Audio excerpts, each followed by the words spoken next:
හඳ පායන යාමේ බයිලලෝයේ රාජනාමේ නංවන හද සාමේ මමයි පාන දුරේ සෝමේ.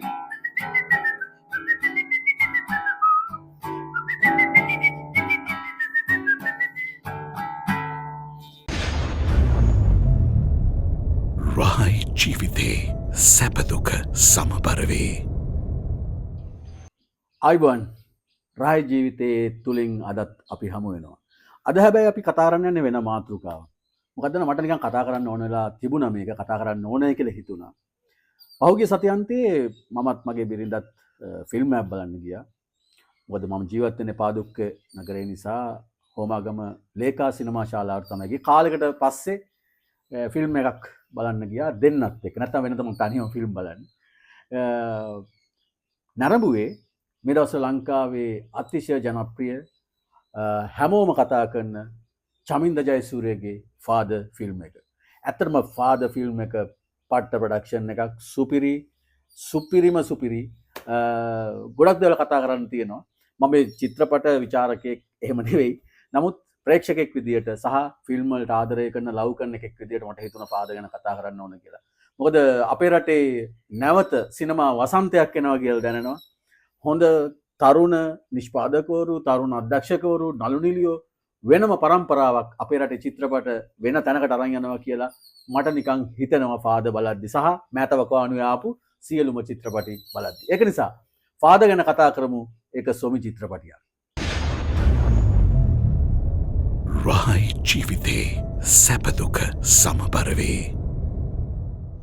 ඇත්තටම මේ ෆිල්ම් එක බැලුවෙන් පස්සේ මටත් හිතුණා ඔයාලත් එක්කත් මේක බෙදා ගන්න ඕන කියලා. මොකද ෆිල්ම් එක බැලුවේ නැති කට්ටිය ඉන්නවා නම් මේ නරඹන කරුණාකරලා වහාම තමන්ගේ ළඟම තියෙන නගරේ තියෙන සිනමා ශාලාවට ගිහිල්ලා මේ චිත්‍රපටියේ මේ ආතල් එක ගන්න. මොකද චිත්‍රපට ශාලාවකින්ම තමයි නරඹිය යුත්තේ. නැත්තම් සිනමාවේ තියෙන ඒ කම්පැනියන් අපිට දැනෙන්නේ නැහැ. ඒ කම්පැනියේ විදිහටම ගන්න නම් සිනමා ශාලාවකට යන්න ඕනේ. ඉතින් මගේ පළවෙනි ආරාධනය මෙය නරඹන ඔබ ෆාදර් ෆිල්ම් එක නරඹන්න. ඒක තාමත් හොඳ අත්දැකීමක් වේවි. ඒ වගේම තමයි මේ නරඹන අපේ පිටරට ඉන්න අපේ ප්‍රේක්ෂක ජනතාව රහයි ජීවිතේ නරඹන අයට මේ දිනවල ලංකාවේ තාමත් ජනප්‍රිය චිත්‍රපටිය තමයි ෆාදර් චිත්‍රපටිය. හැමෝම කතා කරනවා. හැම මාධ්‍යකම කතා කරනවා. විශේෂයෙන්ම ඩිජිටල් මීඩියා වල දකින්න තැන අපිට ෆාදර් ගැන දකින්න හම්බෙන. ඒකට හේතු කීපයක් තියෙනවා. අපි ඒවත් කතා කරමු. විශේෂයෙන් අපි කතා කළ යුතුයි මේ චිත්‍රපටයේ අධ්‍යක්ෂණය චමින්ද ජයසූරිය, නිෂ්පාදනය කළ තියෙන එමිකා ප්‍රොඩක්ෂන්. රංගපෑම තමයි අති විශිෂ්ටම භූමිකාව වෙන්නේ මේ චිත්‍රපටියේ. මොකද මේ චිත්‍රපටියේ මම දැකපු සුවිශේෂී කාරණය තමයි කුඩා දෙබසක් තියෙන තැනට පවා වේදිකාවේ, සිනමාවේ, ටෙලි නාට්‍යවල හිටපු ප්‍රවීණ නළු නිළියෝ මේ සඳහා දායක කරගෙන තියෙනවා. විශේෂයෙන් වේදිකාවෙන් තමයි බොහෝ දෙනෙක් චිත්‍රපටිය නරඹද්දී දකින්න හැම කෙනෙක්ම හැම එකෙක්ම යාළුවෝ. එහෙම ෆීල් එකක් මට දැනුණා. ගොඩක් අය යාළුවෝ හිටියේ. ඉතින් ගොඩක් අපිට වේදිකාවේදී හම්බෙච්ච අය ඉන්නවා. එවැනි පොඩි ඒ කියන්නේ සමාජයේ පොඩි බරක් තියෙන මිනිස්සු ටිකක් තමයි මේකේ රංගපාන්න දායක කරගෙන තිබුණේ. ඒක ඉතාමත් හොඳ වැඩක්. රංගපෑමට මේකේ ජ්‍යෙෂ්ඨ නළු නිළියෝ හිටියා. සෞම්‍ය ලියනගේ, දිල්හානි අශෝකමාලා. මේකේ ප්‍රධාන චරිතය කරන්නේ පූජන දන්දෙනිය. ජගත් මනුවර්ණ, බිමල් ජයකොඩි, බිමල් සුපිරි ඇඩ් කරන වැඩේ, ශාම් ප්‍රනාන්දු, සරත් කොතලාවල වගේ තව බොහෝ පිරිසක් මේකේ ඉන්නවා. තව විශේෂ කාරණයක් තියෙනවා මේකේ මේ අර චිත්‍රපටිය නරඹද්දිම පළවෙනි ඝාතනයට මුල් වෙන, ඒ කියන්නේ පළවෙනි වලියට මුල් වෙන රංගපෑම කරන කෙනා මේ විහංග විජේසේකර. විහංග ගැන කියන්න ඕන. විහංග කියන්නේ අපේ ලක්ෂ්මන් විජේසේකර ප්‍රවීණ ගායන ශිල්පී අප අතරින් සමුගත් ලක්ෂ්මන් විජේසේකර මහතාගේ පුතා. ඉතින් විහංග රංගපානවා දැක්කමත් මට මාර ආතල්ලයක් ආවා. ඇත්තටම විහංග ඒ කැරක්ටර් එක සුපිරියටම රංගපානවා. මේ ඒක මරු ඒ වගේ ඒ කියන්නේ අපිට හමු වෙන තැන්වලදී හමුණු කලා ජීවිතයේදී හම්බෙච්ච එක පිරිස් මේ චිත්‍රපටියේ තැන් වල ඉන්නවා. ඒක තමයි මේකේ තියෙන තවත් මේ අපි හිතන ඒ කියන්නේ හිතන්නේ නැති තැන් වලින් පත්තු වෙච්ච තැන් ඒවා. මේ පොඩි කෑල්ලකට පවා අපේ වේදිකාව හිටපු එහෙම අය හමු වෙලා තියෙනවා. දැන් විශේෂයෙන් මදනායක වගේ මදයා කියලා ඉන්න අපේ මදනායක වේදිකාව හිටපු අපිත් එක්ක වැඩ කරපු සහ වේදිකාවේ හිටපු චරිතයක්. ඒ වගේම ඔහු කලා ජීවිතේ බොහෝ තැන්වල හිටියා. මදයට මං හිතන්නේ එක ඩයලොග් එකයි තියෙන්නේ. හැබැයි ওই ඩයලොග් එකෙන් මාර විදියට වැඩේ ගොඩ දානවා. ඉතින් චිත්‍රපටිය ඒ තරමටම විශිෂ්ටයි. සමහර තැන් තියෙනවා. ඒ කියන්නේ ඩයලොග් ගැනත් කියන්න ඕනේ. ඒකත් මරු. අපි කතා කරමු ෆාදර් ෆිල්ම් එක ගැන. තව මේක කොටස් කීපයක් තියෙනවා කතා කරන්න. මම මේ පළවෙනි වටේ ඔයාලට කියන්නේ පළවෙනිම කාරණය චිත්‍රපටිය නරඹුවේ නැත්තම් කරුණාකරලා ගිහලා නරඹන්න. මොකද අපි සිනමාවේ වසන්තය ගේනවා නම් අපේ රටට චිත්‍රපටි වගේම ප්‍රේක්ෂකයොත් සිටිය යුතුයි. ඒක නිසා තමයි මේ උනන්දුව ඇති කළ යුත්තේ. මම හිතන්නේ මේ 2026 වසර අපේ රටේ සිනමාවට ඉතාමත් හොඳ වසරක් වෙයි කියලා. මොකද අලුත් පරම්පරාවක් අතට මේ චිත්‍රපටි කර්මාන්තය චේන්ජ් වෙමින් යනවා. ඒක හොඳ ලක්ෂණයක්. මොකද පැරණි අපේ රටේ තිබුණු එක යුග පහු කරමින් හිටිය ස්වර්ණමය යුග තිබුණා. ඉතින් මම හිතන්නේ මේ අලුත් යුගයක් සිනමාවේ උදා වෙනවා කියලා අපේ ලංකාවේ. ෆාදර් ෆිල්ම් එක හරහා අපිට කතා කරන්න තියෙන මේ වගේ දේවල්. මම මේ ෆිල්ම් එක ගැන කතා කරනවා නෙවෙයි. නමුත් සිනමාවත් එක්ක මට හිතුණා ෆාදර් ගැන කතා කරන්න ඕන කියලා මේ ෆාදර් ෆිල්ම් එකත් එක්ක. ඒ නිසා මගේ රාජ්‍ය ජීවිතයේ මේ වැඩසටහනේ පළවෙනි යෝජනාව ප්‍රේක්ෂකයෙක් වෙන්න සිනමාවට ආදරය කරන කෙනෙක් වෙන්න. මොකද අපේ අසල්වාසී රට ගත්තම ඉන්දියාවේ එහෙම කර්මාන්තයක් ගොඩනැගිලා තියෙන්නේ උන්ට දැවැන්ත ප්‍රේක්ෂක ප්‍රමාණයක් ඉන්න නිසා. ඉතින් අපේ රටේ එහෙම තිබුණ එක යුගයක 70 දශකයේ 80 දශකයේ එහෙම තිබිලා තියෙනවා. නමුත් මේ අලුත් යුගයේ ඊට වැඩිය වෙනස්. විශේෂයෙන්ම කතා කළ යුතුයි මම මේ චිත්‍රපටිය බලන්න ගියේ හෝමාගම ලේකා සිනමා ශාලාවට.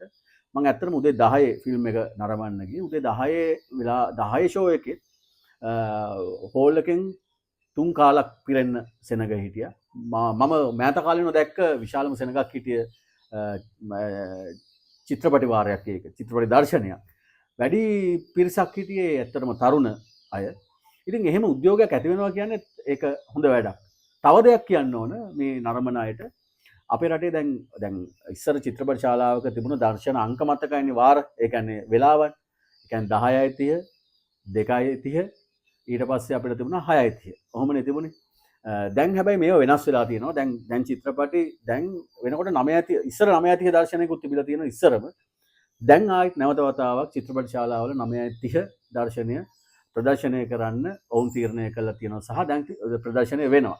ඒක හොඳ ආකාරම මම දන්නේ. මොකද මමයි මගේ බිරිඳයි ගිහිල්ලා උදේ 10 චිත්‍රපටිය බැලුවෙන් පස්සේ මගේ පුතාලා දෙන්න ඔවුන් දෙන්න ඔන්ලයින් ටිකට්ස් දාලා උන්ගේ යාළුවොත් සමග රාත්‍රී 9:30 දර්ශනය ලේකා සිනමා ශාලාවෙම තමයි නරඹන්න ගියේ.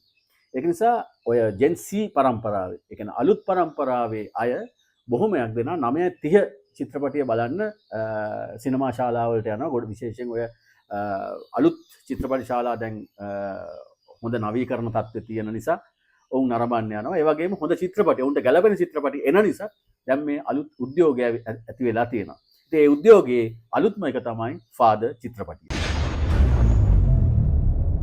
රායි ජීවිතේ සැපදුක සමබර වේ. මේ චිත්‍රපටිය තව දෙයක් කියන්න ඕන ෆාදර් කි. ඒ කියන්නේ මේ චිත්‍රපටියේ ෆාදර් කියන ලෝගෝ එක මම දන්නේ නැහැ කවුද නිර්මාණය කළේ කියලා. සමහරට සංජයපා වෙන්නත් පුළුවන් අපේ මිත්‍ර. ඒකට යටින් තියෙන පොඩි ටැග් ලයින් එකක්. විනිශ්චය අවිනිශ්චිතයි කියලා. ඒක මරු.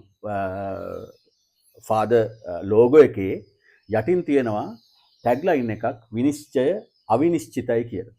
මේ ටැග් ලයින් එක ලිව්වේ අපේ මිත්‍ර ප්‍රියන්ත කොඩිප්පිලි. ඇත්තටම මරු මචං ඒ වැඩේ ඒ කියන්නේ ඒ නමත් ඒ ටැග් එක ෆිල්ම් එකත් එක්ක මාරු විදිහට මැච් වෙනවා සහ ඔය අවි කියන කෑල්ල අවි නිශ්චිතයි කියන කොටසත් ඒක සුපිරි වැඩක්. එතන ඉඳලම මේ චිත්‍රපටයට චමින්ද මහන්සි වෙලා තියෙනවා. ඒක තමයි මේකේ වැදගත්කම. මොකද මේ චමින්දගේ පරම්පරාවට කියන අපේ පරම්පරාවේ දක්ෂ විශාල පිරිසක් තැන් තැන්වල විසිරීලා ඉන්නවා.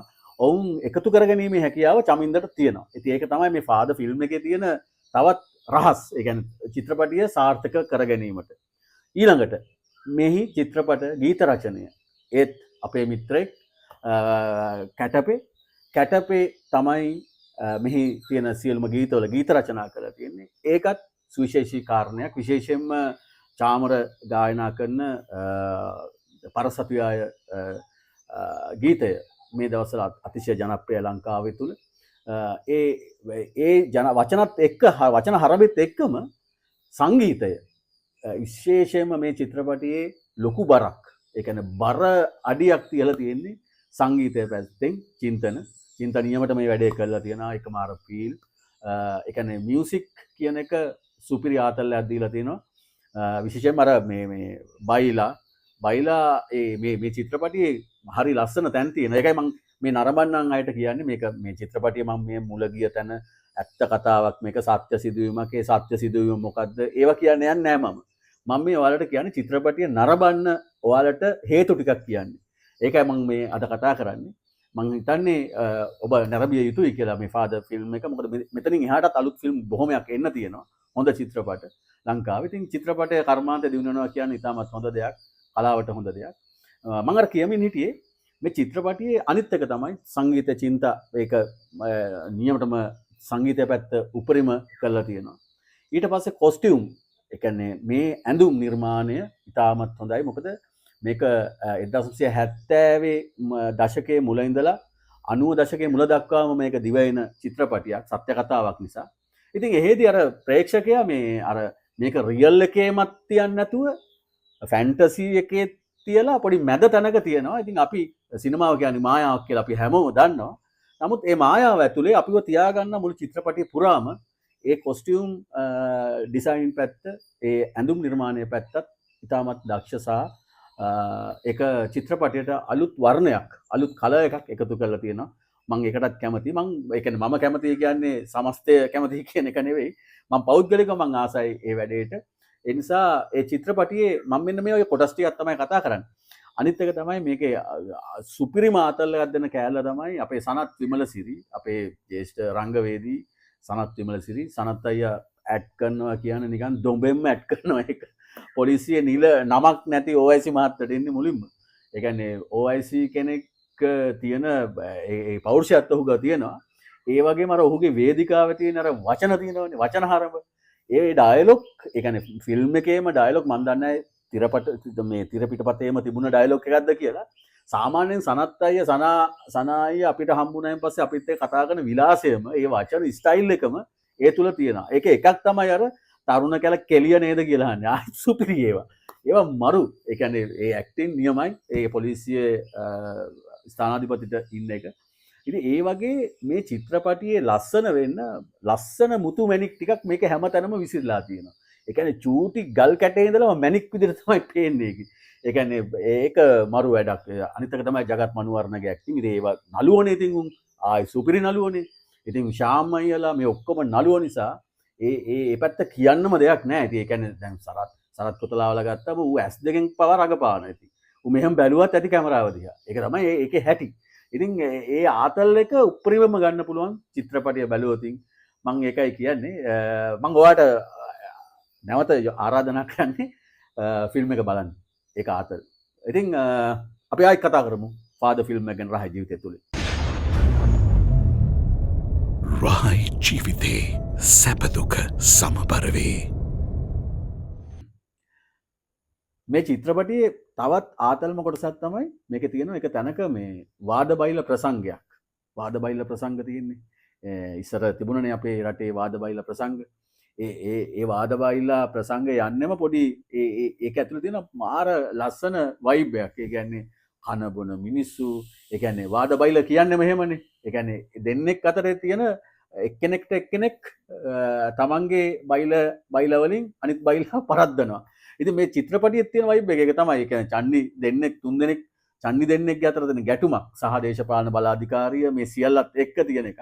ඉතින් මෙන්න මේ කෑල්ල බයිල වලින් යනවා. ඒ වයිබ් එක නම් ආයි නියමටම ෂූට් කරලා තියෙනවා. ඒකේ ඒ සොම්මිය හොඳටම දීලා තියෙනවා චමින්ද. ඉතින් ඒ ගැනත් කියන්නම ඕන. ඒ වගේම තමයි මෙහි ප්‍රධාන චරිතය රංගපාන පූජන දන්දෙනි. පූජන කියන්නේ තරුණ දක්ෂ නළුවෙක්. පූජනගේ රංගපෑම ඒ කියන්නේ චිත්‍රපටිය පුරාවටම ඒ කියන්නේ මුල සිට අග දක්වාම ඔහු ප්‍රේක්ෂකයා තියාගෙන ඉන්නවා. ඒකනම් නියම ඒ කියන්නේ ඒකට තමයි ඉතින් රංගපානවා කියන්නේ. මම කියන්නේ ඒක ඌ නියමටම කරනවා පූජන. ඒ S2කින් මුළු ප්‍රේක්ෂකාගාරෙම අල්ලගෙන ඉන්නවා. සහ මේ අර වීරයා චණ්ඩියා සහ ඒ කියන්නේ අපි චණ්ඩියා කියන එකට අමතරව ඒ චණ්ඩියාට වටිනාකම් ටිකක් එකතු කරලා තියෙනවා සමාජ දේශපාලනික ආර්ථික කාරණා ටික. ඉතින් ඒවත් එක්ක තමයි මේ පූජනව ගොඩ නැගෙන්නේ. මේ මෙහි චරිතය ගොඩ නැගෙන්නේ. ඉතින් ෆාදර් කියන්නේ එහෙම චිත්‍රපටයක් බලන්න මම එකයි නැවත නැවත ඔයාලට කියන්නේ චිත්‍රපටිය බලන්න. චිත්‍රපටිය නරඹලා අදහස් දක්වන්න. මොකද අපි චිත්‍රපටිය බලන තරමට තමයි අපේ සිනමා කර්මාන්තයක් දියුණු වෙන්නේ. ඉතින් මම ආරාධනා කරනවා මේ චිත්‍රපටිය නරඹන්න කියලා නැවත වතාවක්. මම අද නිකන් නිකමට කතා කරේ ෆාදර් චිත්‍රපටිය ගැන. මම මේක මුලින්ම කියන්න ඕන මේක මේ චිත්‍රපටය ගැන කරන විචාරයක්වත් එහෙම එකක් නෙවෙයි. මට චිත්‍රපටිය නරඹලා මට දැනුණු ෆීල් එක මට කියන්න හිතුණා. ඒක කියන්න ඕන. ඒක නිසා මම ඇත්තටම සුබ පතනවා ටීම් එකටම චමින්ද ඇතුළු කණ්ඩායමටම ඒ මහන්සිය සෑහෙන මහන්සි වෙලා තියෙන වැඩේට මම හිතන්නේ ලොකු බජට් එකක් යන්නත් ඇති. වැඩේ ලස්සනයි. ඉතින් මේ මහන්සිය ප්‍රතිඵල තියෙනවා. ඒක නිසා තමයි අර මුලිමුත් කියවන චමින්දර චූටි දේ ඉඳලම එයා සෑහෙන මහන්සි වෙලා තියෙනවා. මොකද මං අහගෙන හිටියා පහුගිය දවස්වල චමින්දගේ වැඩසටහන් කීපයක්ම මම නරඹුවා. චමින්ද ඒ කියන්නේ දැන් චාමර වීරසිංහව ලව්ව මේ පරසපියා මේ ගීතය කියවන්න මහන්සි වෙච්ච විදිය. මොකද අර චමින්දලා අපි වගේ නෙවෙයි චාමරලගේ හැසිරීම් රටාව. ඒ කියන්නේ එයාලා වෙනමම වයිබ් එකක ජීවත් වෙන්නේ. ඉතින් එයාව හොයාගෙන ගියපු විදිය, ගෙදරට දෙපාරක් තුන් පාරක් ගියපු විදිය, මේ හැම දෙයක් ගැනම චමින්ද මේක කතා කරන ඉතින් සෑහෙන මහන්සි වෙලා තියෙනවා මේ වැඩේට. මම කියන්නේ මහන්සිය ප්‍රතිඵල තියෙනවා. ඒ ප්‍රතිඵල නිසා තමයි චිත්‍රපටිය දුවන්නේ. ඉතින් අර හැම චරිතයක්ම එකතු කරගෙන පොඩි කුඩා චරිත වලට පවා ලංකාවේ ජනප්‍රිය චරිත එකතු කරගෙන ඒ කරපු වැඩේ නියමයි. ඉතින් සිනමාවේ දැකපු ලස්සන තැනක්, සොඳුරු තැනක් 2026 වසර ලංකාවේ සිනමා කර්මාන්තයට හොඳ වසරක් වෙනවා කියලා පෙරමග සුබ ලකුණු පේනවා මේවයි. ඉතින් අද කතා කරේ මම ෆාදර් චිත්‍රපටිය ගැන. චිත්‍රපටිය නරඹන්න කියලා නැවත වතාවක් ආරාධනා කරනවා. අපි හමු වෙමු එහෙනම් නැවත වතාවක් රහයි ජීවිතය තුලින් අලුත් දෙයක් ගැන කතා කරමු. අපි හමු වෙමු. ජය වේවා.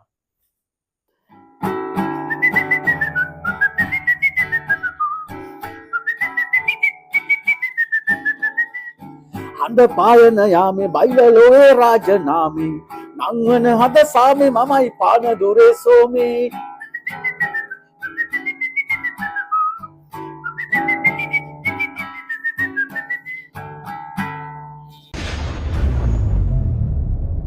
රහයි ජීවිතේ සැපදුක සමබර වේ.